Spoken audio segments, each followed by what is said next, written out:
pero hindi ko kaya na mabigo ko kayo. Kaya kahit bigyan niyo ako ng mga regalo o anong mga tulong, wala magbabago. Kasi mga kaibigan ko kayong lahat at gusto ko kayo maging masaya. Kaya nga hindi ko kaya pumili.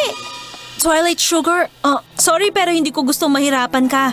Para maging okay ka na, hindi ko na gustong hingin yung ticket. Ibigay mo na lang sa iba nating kaibigan. Hindi ako magtatampo, pangako yan. Ako rin.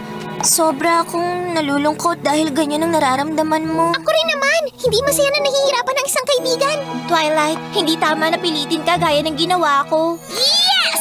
Ibig sabihin sa akin yung isang ticket! Hahaha! Akin na yung ticket! Akin na yung ticket! Alam mo, hindi ko pa rin naman napa-perfect yung gagawin kong audition para sa Wonderbolts. Kaya, hindi ko rin kailangan yung ticket. Masyado kami excited tungkol sa pagpunta dun sa gala. Hindi namin napapansin nahihirapan ka na pala ng husto. Pasensya ka na, Twilight. Spike, pakisulat mo na to. Dear Princess Celestia, natutunan kong isang kaligayahan ng maging mapagbigay sa mga kaibigan. Pero kung kulang ang mga biyayang dumating, malulungkot ka pala kapag hindi mo mabigyan lahat ng mga kaibigan mo. Kaya gusto ko mang dumalo sa pagtitipon, isasoli ko na lang ang 2 ticket para sa Grand Galloping Gala. Kung hindi makakapunta ang lahat ng kaibigan ko, ayoko na lang pumunta. Twilight, hindi mo kailangan gawin yan. Basta, nakapagpasya na ako. Spike, ipadala mo na yung sulat ngayon.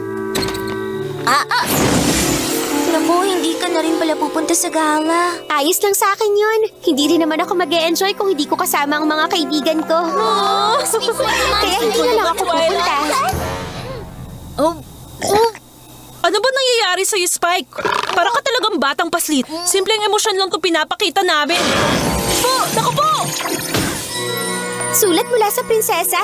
Ang bilis naman.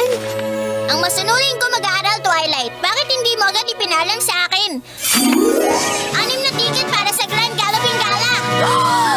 Makakapunta na tayong lahat!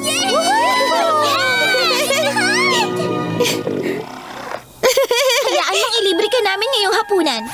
Magandang paraan para makahingi ng sorry.